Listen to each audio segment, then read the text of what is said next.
Čaute ľudia, ja som Gorlax a vítam vás pri videu, v ktorom poviem 10 náhodných vecí o mne. Poďme na to.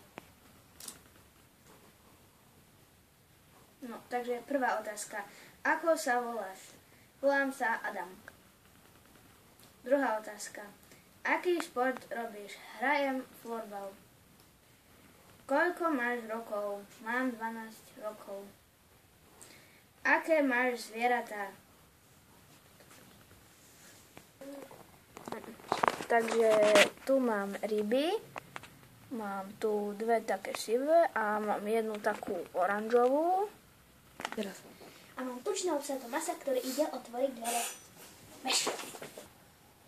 Cez čo natáčaš? Zatiaľ natáčam cez telefón, ale možno budem mať aj kameru. Ďalšia otázka. Aké máš florbalové hokejky? Stopni.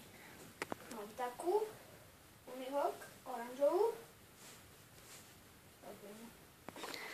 A mám ešte takú modrú a bielu Salming Quest 2.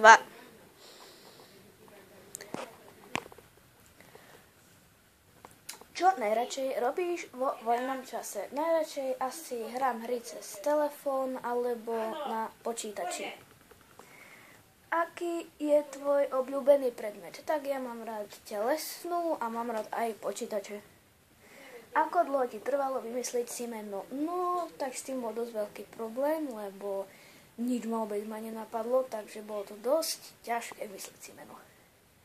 Ako dlho hráš florbal? Teraz asi druhú sezónu, takže to je asi druhý rok. Takže toto bolo celé video. Dúfam, že sa vám páčilo. Viete už nič viac o mne a budem natáčať. Ďalší bude asi gumičkový challenge s mojou sesternicou, s Onou. Takže čaute ľudia.